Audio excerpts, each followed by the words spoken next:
Bonjour Madame l'adjointe au maire. Bonjour Jérôme. Merci d'être avec nous. 2018, on le sait, année de la romanité à Nîmes. Tout se met en place, nous en parlions tout à l'heure dans le journal. La clé de voûte, c'est tout de même l'inscription au patrimoine mondial de l'UNESCO. Alors, décision juillet, de quelle couleur sera la fumée à Bahreïn ? Eh ben, j'espère qu'elle sera celle de la victoire. Donc, vous savez que ça va se dérouler cette 42e session entre le 24 juin et le 4 juillet. On ne connaît pas encore la date de passage que l'État français va présenter, Nîmes en l'occurrence. Donc voilà, on est en attente de cette date. Alors, en début d'année, les experts de l'ICOMOS, le Conseil international des monuments et des sites, ont demandé des précisions sur le dossier nîmois. Est-ce que la ville les a fournies, ces précisions ?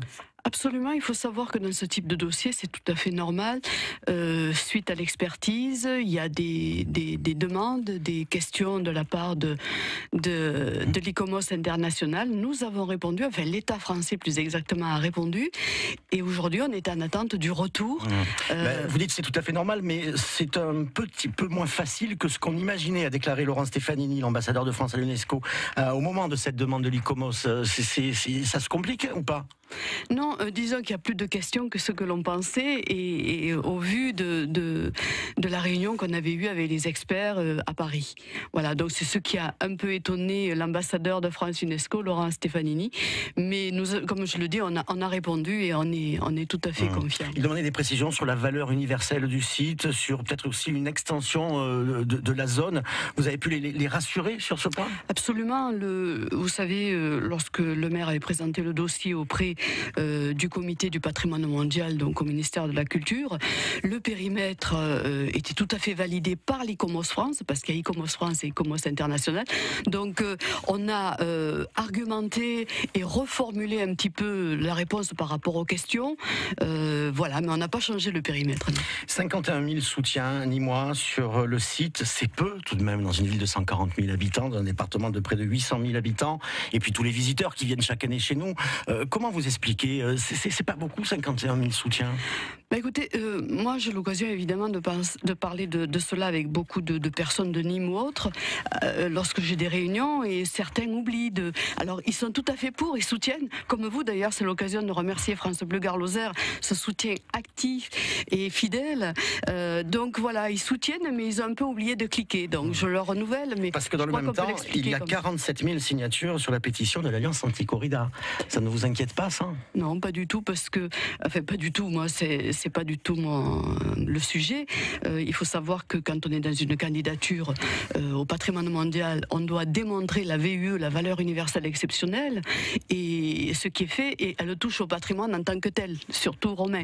Donc on n'est pas du tout dans cette... C'est vrai que la corrida, elle est mise un peu en sourdine quand même, dans tout ce que vous publiez, dans la nouvelle vidéo qui va sortir cette semaine. On n'en parle pas trop. Des traditions tauromachiques, taurines, même la course camarguaise d'ailleurs. C'est vrai qu'on est très axé sur la candidature au patrimoine mondial de l'UNESCO, qui est cette dernière est axée, elle, sur le patrimoine antique. Donc voilà, la corrida à l'époque n'était pas, en tout cas pas comme aujourd'hui. Lyon s'apprête à célébrer les 20 ans de son inscription. 15% de visiteurs en plus la première année, il y a 20 ans.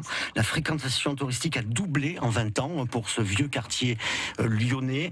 Est-ce qu'on a assez pris conscience ici, dans le Gard et à Nîmes, que finalement ça peut être pas mal économiquement parlant, cette inscription ? Vous savez, j'ai l'occasion bien sûr de côtoyer et de rencontrer des professionnels, des socioprofessionnels, des commerçants, et ils sont tout à fait, je dirais, conscients de la chose, et ils attendent avec impatience justement cette candidature. C'est l'aspect qui est très fort, culturel, patrimonial, mais aussi économique. D'ailleurs, on regardera précisément, vous avez mis en place un observatoire pour regarder concrètement ce que ça va nous apporter, notamment aussi l'ouverture du musée de la Romanité, qui est vraiment le pendant de cet été 2018.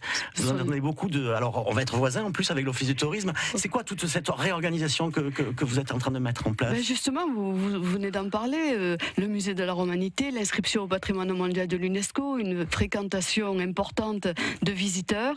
Donc voilà, on met en place justement un nouvel office tout à côté de chez vous, où il y aura vraiment des choses différentes de ce qu'on a vu jusqu'à maintenant. On va vraiment développer développer cet aspect d'accueil de grande qualité. 7h53 et France Bleu Gard Lozère qui reçoit ce matin Marie Bourgade, adjointe au maire de Nîmes, chargée du tourisme. Il faut préciser que c'est l'État français qui présente la candidature. Est-ce qu'on est certain du soutien de notre voisine, d'ailleurs, Françoise Nyssen, la ministre de la Culture? Parce que c'est celle qui l'a précédée qui a présenté le dossier au départ. Absolument. Donc bien sûr que Madame la Ministre est tout à fait derrière nous. J'en veux pour preuve également, elle sera auprès du maire pour l'inauguration du musée de la Romanité. On est sûr, elle sera bel et bien présente? Parce que vous savez comment ça se passe à Nîmes, c'est un village. On dit souvent, oui, Françoise Nyssen, elle ne la soutient pas, cette candidature. Ah non, c'est totalement faux. Je regrette qu'on dise des choses comme ça. Vous savez, Françoise Nyssen est bien dans l'État français. Hein, elle est la ministre de la Culture et c'est l'État, je répète, c'est l'État français qui porte le dossier. C'est lui qui l'a choisi, qui a fait un choix parce que c'est un bon dossier. Il n'y a d'ailleurs qu'un dossier par pays qui est accepté. Absolument. Un dossier naturel et un dossier culturel. Or, la France présente avec la Belgique tout de même les sites funéraires et mémoriels de la Première Guerre mondiale. Ça ne va pas gêner le dossier ni moi? Non, pas du tout, parce que là, c'est ce qu'on appelle un bien en série. Donc, c'est la Belgique qui le porte. C'est l'État belge qui le porte. Et bien sûr, c'est un peu comme le Corbusier. Des biens en série, vous avez plusieurs pays qui sont concernés.